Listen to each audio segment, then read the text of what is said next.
दोस्तों, जीवन एक अनोखा सफर है जिसमें सुख और दुख दोनों का समावेश होता है। कभी कभी ऐसा लगता है कि दुख हमें पूरी तरह से घेर लेता है और हम खुद को अकेला और असहाय महसूस करने लगते हैं। लेकिन क्या दुख सच में हमारे जीवन का अंत है? क्या हम इससे मुक्त हो सकते हैं?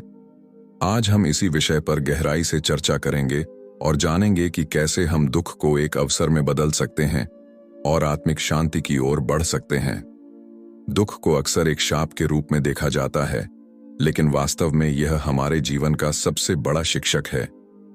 परमहंस योगानंद जी कहते हैं कि दुख हमें हमारी कमजोरियों से परिचित कराता है और हमें मजबूत बनाने का काम करता है। जब हम दुख को सहन करते हैं और उससे सीखते हैं, तो हमारी आत्मा शुद्ध होती है और हम आत्मिक रूप से परिपक्व होते हैं। दुख हमें यह याद दिलाता है कि यह संसार अस्थायी है और सच्चा सुख केवल ईश्वर के साथ जुड़ने में ही संभव है। जब हम इस सत्य को समझ लेते हैं, तो हमारा दृष्टिकोण बदल जाता है और हम दुख को एक अवसर के रूप में देखने लगते हैं। आत्मिक विकास। दुख हमें आत्मिक रूप से परिपक्व बनाता है। संवेदनशीलता। दुख हमें दूसरों के प्रति संवेदनशील और करुणामय बनाता है। सच्चे सुख की पहचान। दुख के बिना सच्चे सुख का महत्व समझ में नहीं आता। दुख से मुक्ति के उपाय। दुख से मुक्ति पाने के लिए हमें अपने जीवन में कुछ सरल लेकिन प्रभावशाली बदलाव करने की आवश्यकता है। यहाँ कुछ ऐसे उपाय दिए गए हैं जो हमें दुखों से मुक्ति दिला सकते हैं। पहला, ध्यान और प्राणायाम। ध्यान हमारे मन को शांत करने और आत्मिक शांति प्राप्त करने का सबसे प्रभावी तरीका है। नियमित ध्यान और प्राणायाम के माध्यम से हम अपने मन को नियंत्रित कर सकते हैं और दुखों से मुक्त हो सकते हैं। ध्यान का महत्व।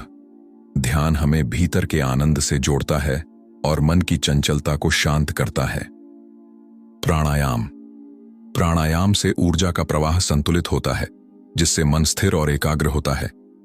दूसरा, सकारात्मक विचार। हमारे विचार ही हमारे दुख और सुख का कारण बनते हैं। यदि हम सकारात्मक विचारों को अपनाएं और नकारात्मकता से दूर रहें, तो हम अपने जीवन को सुखमय बना सकते हैं। आत्मसंवाद। प्रतिदिन खुद से कहें, मैं ईश्वर का अंश हूं, मेरे भीतर अनंत शक्ति है। विचारों का नियंत्रण।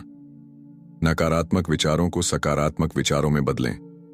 तीसरा, सरल जीवन शैली। अत्यधिक भौतिक इच्छाएं और तनाव हमें दुखी बनाते हैं। यदि हम सरल जीवन जीने का संकल्प लें और अपनी आवश्यकताओं को सीमित करें, तो हम अधिक शांत और संतुष्ट रह सकते हैं। सात्विक आहार। शुद्ध और प्राकृतिक भोजन करें जो शरीर और मन को संतुलित रखे। वर्तमान में जीना। अतीत और भविष्य की चिंता छोड़कर वर्तमान में जिएं। चौथा, सेवा और प्रेम। दूसरों की सेवा और प्रेम बांटने से हमारा मन हल्का और प्रसन्न होता है।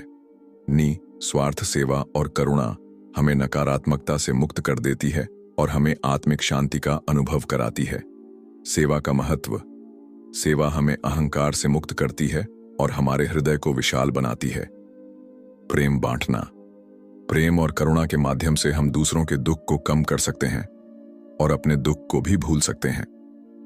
पांचवा, आत्म साक्षात्कार। दुख से मुक्ति का सबसे बड़ा साधन आत्म साक्षात्कार है। जब हम अपने वास्तविक स्वरूप को जान लेते हैं, तो हम सभी दुखों से परे चले जाते हैं और अनंत शांति और आनंद का अनुभव करते हैं। आत्म साक्षात्कार का अर्थ यह समझना कि हम केवल शरीर और मन नहीं हैं, बल्कि अनंत चेतना के अंश हैं। ध्यान का महत्व। ध्यान के माध्यम से हम अपने भीतर की दिव्यता को जागृत कर सकते हैं। दुख जीवन का एक अभिन्न अंग है, लेकिन यह हमारे जीवन का अंत नहीं है। यदि हम दुख को सही दृष्टिकोण से देखें और उससे सीखें, तो यह हमें आत्मिक उन्नति की ओर ले जा सकता है।